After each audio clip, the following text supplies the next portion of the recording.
ഇന്ദ്രനീലിമയിലെ മിന്നലാട്ടക്കാരൻ വരുന്നു. ആറാമത്തെയും അവസാനത്തെയും ലോകകപ്പിന് അയാൾ ബൂട്ട് കെട്ടി ഇറങ്ങുമ്പോൾ ഗ്യാലറികളിൽ ആവേശം ഉച്ചസ്ഥായിയിലേക്ക് വരും. അയാളുടെ ഓരോ ടച്ചിനും ലോകകപ്പ് വേദികൾ ആർത്തിരമ്പും.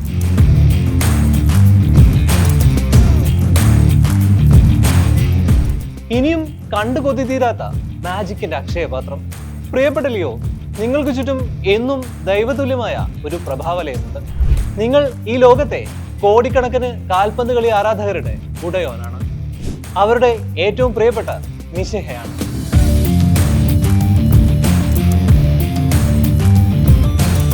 യുഎസിലെ സുപരിചിതമായ പുൽമൈതാനങ്ങളിൽ നീലക്കടലിന്റെ രാജാവ്, ഫുട്ബോളിന്റെ ഇന്ദ്രജാലക്കാരൻ വീണ്ടും പന്ത് തട്ടാൻ ഇറങ്ങുമ്പോൾ ആൽബി സെലസ്റ്റുകൾ വാനോളം പ്രതീക്ഷയിലാണ്. ഇക്കുറിയും അസാധ്യമായത് തന്നെ സംഭവിക്കും. ഈ ലോകകപ്പും നമ്മൾ തൂക്കും. ലോകകപ്പ് ചരിത്രം പരിശോധിക്കുമ്പോൾ ഏറെ സമ്പന്നമായൊരു പ്രതാപകാലം അർജന്റീനയ്ക്ക് അവകാശപ്പെടാനുണ്ട്. Mario Kempes, Daniel Passarella, Diego Maradona, Gabriel Batistuta, Javier Zanetti, Hernan Crespo, Juan Roman Riquelme, Sergio Aguero, Angel Di Maria, Lionel Messi. 9 പതിറ്റാണ്ടിനിടയിൽ അങ്ങനെ എത്രയെത്ര ഇതിഹാസ താരങ്ങളാണ് നീലക്കടലിനെ ഉലകം കൊള്ളിച്ചത്. കാലചക്രം ഒരു നൂറ്റാണ്ടിലേക്ക് പിന്നോട്ടുരുളുമ്പോൾ വിധി നിരന്തരം തോൽപ്പിച്ചുകൊണ്ടിരുന്ന ആ ജനതയെ സന്തോഷിക്കാൻ പഠിപ്പിച്ചത് ഫുട്ബോൾ എന്ന മാജിക് ആയിരുന്നു. ഫുട്ബോൾ എന്ന ബ്യൂട്ടിഫുൾ ഗെയിമിന് നിരവധി ഇതിഹാസങ്ങളെ സംഭാവന ചെയ്ത ലാറ്റിൻ അമേരിക്കൻ രാജ്യം, the one and only Argentina.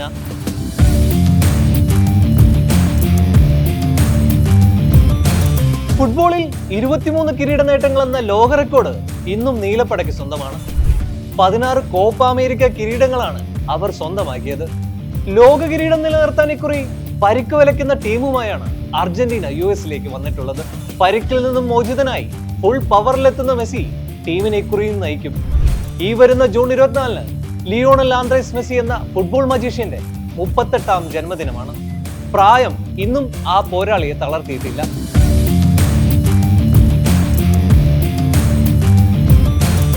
അർജന്റീനയെ കുറിച്ച് പറയുമ്പോൾ 3 വിശ്വകിരീടങ്ങൾ കൊണ്ട് തിലകക്കുറി ചാർത്തിയ ആൽബി സെലസ്റ്റയുടെ ഇതിഹാസ താരങ്ങളെ ഓർക്കാതെ പോകുന്നത് എങ്ങനെ? അർജന്റീൻ ജനത അനുഭവിച്ച രാഷ്ട്രീയ തിരിച്ചടികളെയും അടിച്ചമർത്തലുകളുടെ കറുത്ത ഭൂതകാല ചരിത്രവും മറക്കുന്നത് എങ്ങനെയാണ്? ഫുട്ബോൾ എന്ന ബ്യൂട്ടിഫുൾ ഗെയിമിനെ സ്നേഹിക്കുന്നവർക്ക് ഈ ജേഴ്സിയെ സ്നേഹിക്കാതിരിക്കാൻ കഴിയുന്നത് എങ്ങനെ?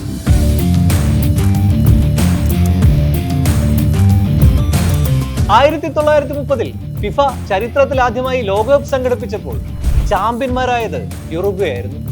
4 വർഷങ്ങൾക്ക് ശേഷം 1934 നടന്ന ലോകകപ്പിൽ പക്ഷേ ആദ്യ റൗണ്ടിൽ തന്നെ അർജന്റീനയ്ക്ക് പുറത്താകേണ്ടി വന്നു.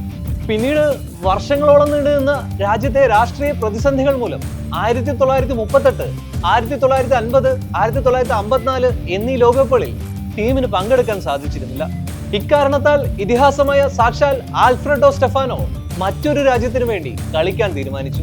പിന്നീട് നടന്ന 1958, 62 എന്നീ ലോകകപ്പുകളിൽ അർജന്റീന പങ്കെടുത്തിരുന്നെങ്കിലും ഗ്രൂപ്പ് ഘട്ടം മറികടക്കാൻ അവർക്ക് സാധിച്ചിരുന്നില്ല. 1966 ലോകകപ്പിലും അവർക്ക് ക്വാർട്ടർ ഫൈനലിൽ തോറ്റു മടങ്ങേണ്ടി വന്നു. പിന്നീട് അർജന്റീന വേൾഡ് കപ്പ് ക്വാളിഫിക്കേഷൻ ലഭിക്കാതെ പോയ ഏക ലോകകപ്പായിരുന്നു 1970-ലേത്. എന്നാൽ 1974 ലോകകപ്പിൽ അർജന്റീന ഒരിക്കൽ കൂടി തിരിച്ചെത്തിയെങ്കിലും ഗ്രൂപ്പ് ഘട്ടത്തിൽ നിർഭാഗ്യവശാൽ അവർക്ക് പുറത്താകേണ്ടി വന്നു.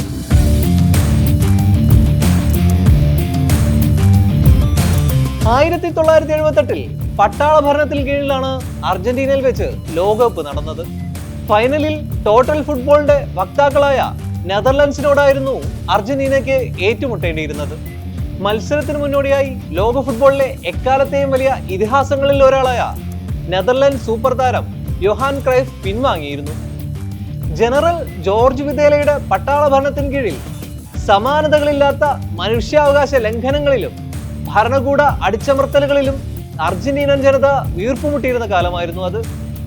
മെസ്സിക്കും മറഡോണയ്ക്കും മുമ്പ് അർജന്റീനൻ ജനതയുടെ കാൽപന്ത് കനവുകൾക്ക് ചിറകൊളുപ്പിച്ച കന്നി ലോകകിരീടം സമ്മാനിച്ചൊരു കാൽപന്ത് മാന്ത്രികനുണ്ടായിരുന്നു.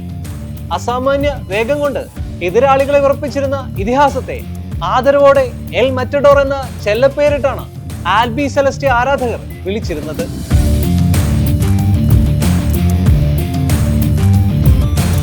4 വർഷങ്ങൾക്ക് ശേഷമുള്ള നീലപ്പടയുടെ തിരിച്ചുവരവ് അതിഗംഭീരമായിരുന്നു.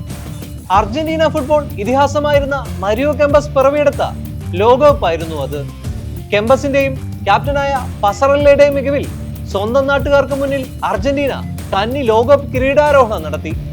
1978 ഫൈനലിൽ 2 തവണ നെതർലൻഡ്സിന്റെ ഗോൾ വല കുലുക്കി അർജന്റീനയെ ആദ്യമായി വിശ്വകിരീടം ചൂടിച്ച ആ അത്ഭുത പ്രതിഭയുടെ പേര് മരിയോ കെമ്പസ് എന്നാണ്. ക്യാപ്റ്റൻ ഡാനിയൽ പസറല്ലയ്ക്ക് അർജന്റീനയുടെ വെള്ളയും നീലയുമുള്ള വരയൻ കുപ്പായത്തിലേക്ക് ആദ്യമായി ലോകകപ്പ് ചേർത്ത് പിടിക്കാൻ സുവർണാവസരമൊരുക്കിയ ലെജൻഡാണ് അയാൾ.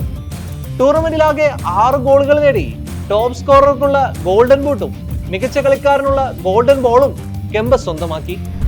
ആ നേട്ടം മറ്റ് 2 പേർക്ക് കൂടിയേ അവകാശപ്പെടാനുള്ളൂ. ബ്രസീൽ ഇതിഹാസം ഗരിഞ്ചയ്ക്കും ഇറ്റാലിയൻ ഇതിഹാസമായ പോളോ റോസിക്കും.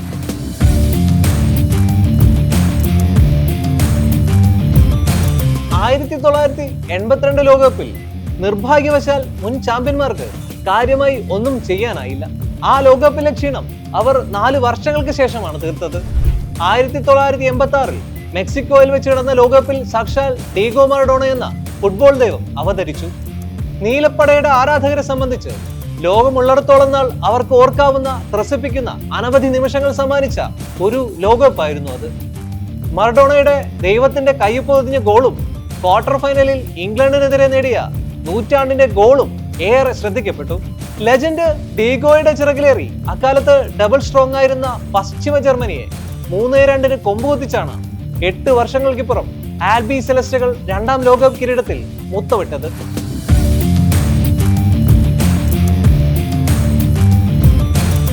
1990 ലോകകപ്പ് ഫൈനൽ തൊട്ടു മുമ്പത്തെ 86 ലോകകപ്പിന്റെ തനിയാവർത്തനമായിരുന്നു.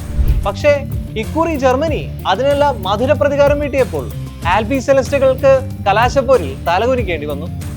പിന്നീട് നടന്ന 94 ലോകകപ്പിലും 98 ലോകകപ്പിലും പ്രീ ക്വാർട്ടറിലും ക്വാർട്ടർ ഫൈനലിലും തോറ്റ് അർജന്റീന പുറത്തായി. 1998ലും 2002ലും സ്വർണ്ണ തലമുടിക്കാരനായ ഗബ്രിയൽ ബാറ്റിസ്റ്റൂട്ടയിൽ അർജന്റീന ആരാധകർ ഏറെ പ്രതീക്ഷ അർപ്പിച്ചെങ്കിലും സൂപ്പർ താരത്തിന് അവസരത്തിനൊത്ത് ഉയരാനായില്ല. 2006ൽ കരുത്തുറ്റ സ്ക്വാഡ് തന്നെയായിരുന്നു അർജന്റീനയ്ക്ക് ഉണ്ടായിരുന്നത്. ക്രിസ്പോ, കാമ്പിയാസോ, ടെവസ്, റിക്വൽമി, മെസ്സി എന്നിങ്ങനെ നീളുന്നു ആ നിര. പക്ഷേ കാര്യമായ നേട്ടമൊന്നും ലോകകപ്പിൽ നേടിയെടുക്കാൻ അവർക്ക് സാധിച്ചില്ല.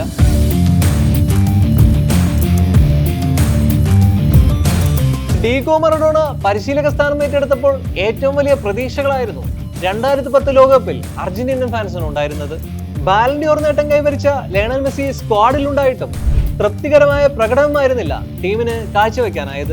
ക്വാർട്ടർ ഫൈനലിൽ അവർക്ക് ജർമ്മനിയോട് തോറ്റു പുറത്താകേണ്ടി വന്നു. 2014 ലോകകപ്പിൽ ലയണൽ മെസ്സി ബ്രസീലിന്റെ മണ്ണിൽ അത്ഭുത പ്രകടനമാണ് നടത്തിയത്. മെസ്സിയുടെ ചിറകിലേറി ഫൈനലിലേക്ക് അർജന്റീന കുതിച്ചെങ്കിലും ഫൈനലിൽ ജർമ്മനിയോട് 1 ഗോളിന് തോൽവി വഴങ്ങി.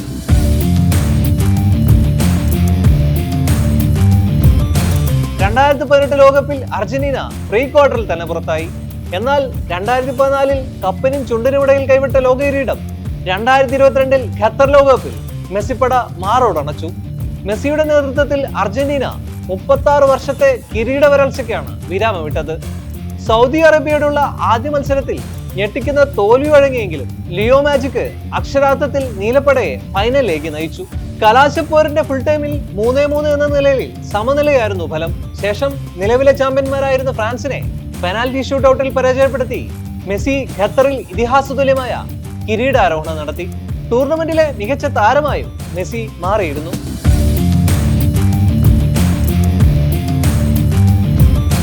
തുടർച്ചയായി 2 ലോകകപ്പ് നേടിയ ടീമുകൾ ഇറ്റലിയും ബ്രസീലും മാത്രമാണ്.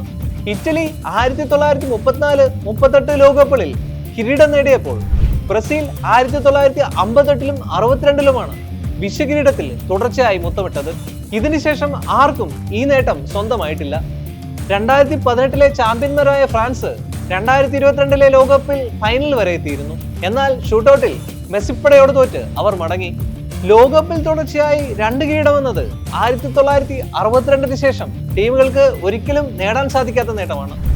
ഇത്തവണ അർജന്റീനയ്ക്ക് അത് സാധിക്കുമോ എന്നാണ് ഏവരും ഉറ്റുനോക്കുന്നത്.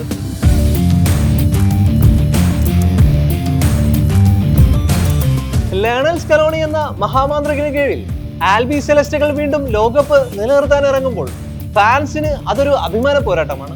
മറ്റൊരു ലോകകിരീടം കൂടി സമ്മാനിച്ച് മെസ്സിയെ തലയുയർത്തി യാത്രയക്കാനാണ് നീലപ്പട കണക്ക് കൂട്ടുന്നത്. 2021 കോപ്പ അമേരിക്ക കിരീടം 2024 നിലനിർത്തിയ സ്കലോണിപ്പടയ്ക്ക് ഇതൊന്നും അത്ര പുത്തരിയല്ല. ലോകകിരീടം നിലനിർത്താൻ ഇക്കുറി പരിക്ക് വലയ്ക്കുന്ന ടീമുമായാണ് കോച്ച് വരുന്നത്. രണ്ടാം തവണയും തുടർച്ചയായ ഫുട്ബോൾ ലോകകപ്പ് കിരീടം ലക്ഷ്യമിട്ട് കളിക്കാൻ ഇറങ്ങുന്ന അർജന്റീന ടീമിനെ ഇക്കുറിയും മെസ്സി തന്നെ നയിക്കും. എമിലിയാനോ മാർട്ടിനസും ഹൂലിയൻ അൽവാരസും ലൗട്ടാരോ മാർട്ടിനസും അടക്കം 2022 ലോകകപ്പ് ടീമിലെ 17 പേർ ഇക്കുറിയും സ്ക്വാഡിൽ ഉൾപ്പെട്ടിട്ടുണ്ട്. മെസ്സിക്ക് നിറഞ്ഞു കളിക്കാൻ അവസരം നൽകുന്ന 4-3-3 എന്ന ഫോർമേഷനിലാണ് പൊതുവെ അർജന്റീന കളിക്കാറുള്ളത്. അത് എതിരാളികളെ അനുസരിച്ച് മാറുക പതിവുമാണ്. ഏറെ ഫിസിക്കലായ എതിരാളികൾ ആകുമ്പോഴോ വിങ്ങർമാരിലൂടെ എതിർ ടീം ആക്രമണം കടുപ്പിക്കുകയോ ചെയ്യുമ്പോൾ 3-5-2 എന്ന ഫോർമേഷനിലേക്ക് നീലപ്പട മാറാറുണ്ട്.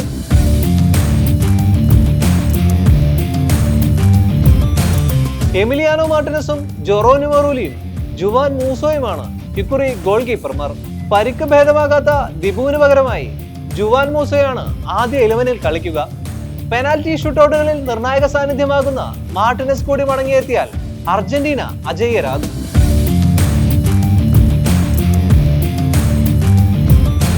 സെന്റർ ബാക്കുകളായ ക്രിസ്റ്റ്യൻ റൊമേറോയുടെയും ലിസാൻഡ്രോ മാർട്ടിനസിന്റെയും അഗ്രസീവും വേഗമേറിയതുമായ ഇടപെടലുകൾ ബോക്സിനകത്ത് അവർക്ക് സുരക്ഷിതത്വ ബോധമേകുന്നുണ്ട്. റൈറ്റ് ബാക്കായി നഹുവേൽ മൊളീനയും ലെഫ്റ്റ് ബാക്കായി നിക്കോളാസ് ടഗ്ലിയാഫിക്കോയും കോട്ട കാക്കാൻ നിലയുറപ്പിക്കും. Nicolas Otamendi, Leonardo Balerdi, Gonzalo Montiel, Facundo Medina എന്നിവരും അർജന്റീനൻ പ്രതിരോധ മതിലിന് ശക്തി തീർക്കും.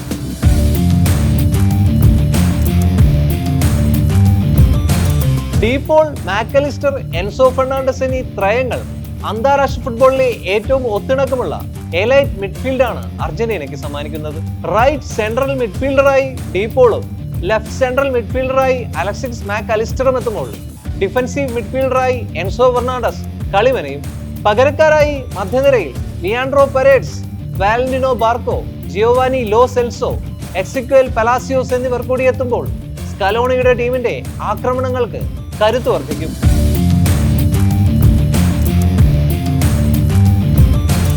റൈറ്റ് വിംഗറായും സ്വതന്ത്ര സ്ട്രൈക്കറായും 38-കാരൻ ലയണൽ മെസ്സി നയിക്കുന്ന മുന്നേറ്റ നിരയിലേക്ക് എക്സ്പ്ലോസീവ് ശേഷിയുള്ള ഒരുപിടി യുവതാരങ്ങൾ കൂടി ചേരുന്നതോടെ സ്കലോണിപ്പട ടൂർണമെന്റിന്റെ തുടക്കത്തിലെ നേരെ ടോപ്പ് ഗിയറിലേക്ക് കയറും.